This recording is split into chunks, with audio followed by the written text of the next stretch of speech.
Senator Kamran میکل صاحب please. میں آپ کا شکر گزار ہوں. Thank you. شکر گزار ہوں. جی شکریہ جناب چیئرمین.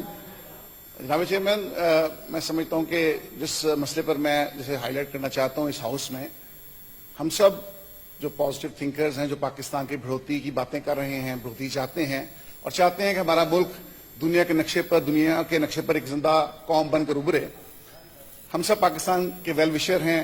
ہم پاکستان کا کیس پلیڈ کرتے ہیں اور جو مٹھی بھر شر پسند پاکستان کا چہرہ مسخ کر دیتے ہیں اسے ہم خوبصورت بنا کر دنیا کے سامنے پیش کرتے ہیں. میں کچھ دن قبل ایک مسئلہ بنا ہے اور وہ مسیحی کمیونٹی کے حوالے سے ہے.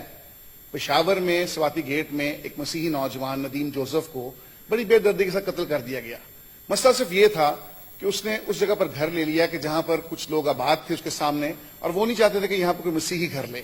جی میں یہ سمجھتا ہوں جب ہم دنیا بھر میں پاکستان کی نمائندگی کر رہے ہیں، اس کا سافٹ امیج دنیا میں پیش کر رہے ہیں، ہم پاکستان کے بارے میں کہتے ہیں یہاں اقلیتوں کو مکمل تحفظ حاصل ہے، مکمل آزادی حاصل ہے، تو پھر ہمارا کیس ویک ہوتا چلا جا رہا ہے جب ہم ان انصاف مہیا نہیں کر سکتے.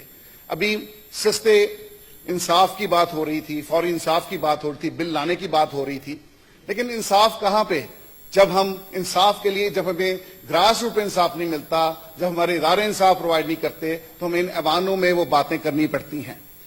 قتل کے بہت سے کیسز مختلف صوبوں میں، مختلف ڈسٹرکٹس میں، تھانوں میں درج ہیں، لیکن یہ اس لیے مختلف نوعیت کا کیس ہے کہ یہ قتل تعصب کی بنیاد پر ہے، یہ قتل مذہبی منافرت کی بیس پر ہے، یہ قتل نفرت کی بیس پر ہے. ہم نے اور آپ نے تو مل کر اس نفرت کی لکیر کا خاتمہ کرنا ہے. وہ دیوار جو نفرت کے ساتھ بیج بو کر کھڑی کی جاتی ہے اسے گرا دینا ہے، کیونکہ اب ہم گلوبل ولیج میں رہتے ہیں اور دنیا کو ہم نے کیا منہ دکھانا ہے. ہم نے پاکستان کا جب کیس لے کر کہیں جاتے ہیں، اب ہم انڈیا کی بات کرتے ہیں، ہم کہتے ہیں انڈیا میں یہ ظلم ہو رہے ہیں، انڈیا یہ ظلم کر رہا ہے، تو ہمیں اپنے آپ کو ٹھیک کرنا پڑے گا. اور میں یہ ضرور کہنا چاہوں گا یہ جنگل کا قانون نہیں ہے. جنگل کا قانون یہی ہے کہ جو تگڑا ہوتا ہے وہ باڑے کو کھا جاتا ہے، اسے مار دیتا ہے. یہاں انسان بستے ہیں، یہاں پہ ہمارا آئین ہے جو ہم سب کو ہمارے حقوق کا ضامن ہے، اور یہاں پر بیٹھے ہر سینیٹر اس حقوق کے ضامن ہیں. ہم نے ہر انسان کو، ہر بشر کو، جس کا تعلق کسی بھی مذہب فرقے سے کیوں نہیں ہے، پاکستان میں بستا ہے، اس کے حقوق کا تحفظ کرنا ہے. تو میں آپ کی وساطت سے ضرور چاہوں گا کہ یہ درندگی ہوئی ہے. کوئی کے پی کے گورنمنٹ نے کوئی اس پہ ایکشن نہیں لیا، کوئی آئی جی نے، کوئی پولیس نے ایکشن نہیں لیا، اور جو ملزمان ہے وہ دندناتے پھر رہے ہیں، وہ اس فیملی کو جو ہے وہ ٹارگٹ کیے بیٹھے ہیں، انہیں مختلف ذرائع سے ٹیلی فونک طور پہ تھریٹس کر رہے ہیں.